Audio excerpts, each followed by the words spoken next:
এই দাবিটা নিয়ে আমরা মানববন্ধনে নেমেছি, কারণ আমাদের সহপাঠী ও কখনো আত্মহত্যা করতে পারে না, ওকে না হত্যা করে না ঝুলিয়ে রাখো। তো ওই দিন রাত নাকি গত 18ই আগস্ট রাত নাকি ওদের একটা পারিবারিক সমস্যা আর কি, ওরকম আলোচনা নিয়ে সমস্যা নিয়ে ওর বাবা এবং ওর মা ওর মারার পরে সকালে ওর মা সকাল 6টায় আর কি কাজে যায়, বিকাল 4টা বা 5টা নাগাদ ওরকম চলে আসে। তো ওই দিন ওর মা 6টায় যায়, তারপরে 7টায় আবার তাড়াতাড়ি চলে আসে, বলে নাকি অশান্তি করতেছে।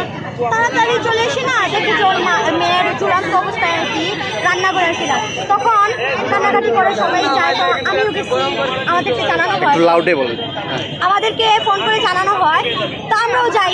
যার পরে গিয়ে দেখি যে ওর লাশটা না পোস্টমর্টমের জন্য পুলিশ নিয়ে চলে যেত। তো আমি বললাম যে কি হয়েছে, ঘটনা কিছু শুনলাম ওই বিষয়গুলো। তারপরে আমি বললাম যে ও একটা ভিডিও নাই, কেউ কি ভিডিও করে না, পুলিশের সাথে নাকি গেছিল ওর ভাই। সূচনা কয় তারিখের ঘটনা এটা?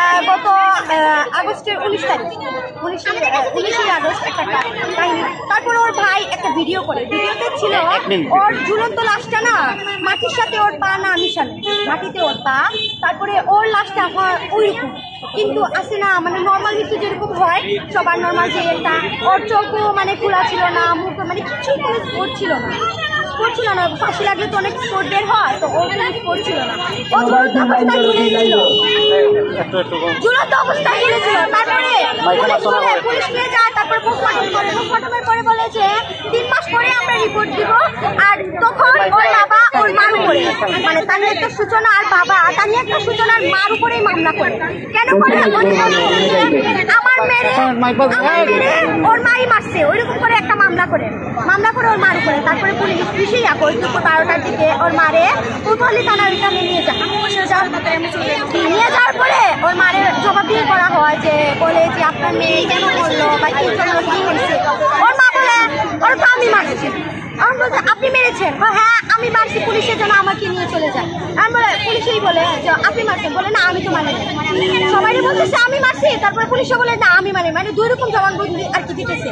তারপরে ওর মারে আধা ঘন্টার ভিতরেই ছাইয়া দেয়, কোথাও লেখা না থেকে আধা ঘন্টার ভিতরে। তা আমাদের কথা হলো ওর বাবা যখন ওর মার উপরে মামলা করছে ওর মারে ছাইয়া দিত কেন? বলে যে না ওদের কেন কোনো প্রুফ নেই, কারণ প্রুফ করে তো একটা মানে মানুষকে তো বন্দি করে রাখতে পারে। আপনার ধারণা কি এবং আপনারা কি দাবি? আমার ধারণা হয়েছে আমার সহপাঠী কখনো আত্মহত্যা করবে না, ওরা হত্যা করা হয়েছে। দাবিটা কি বলেন? দাবিটা হলো এটা আইনের আওতায় নিয়ে সুষ্ঠু বিচার করা হোক, 1 সপ্তাহের ভিতরে একটা রিপোর্ট আসুক।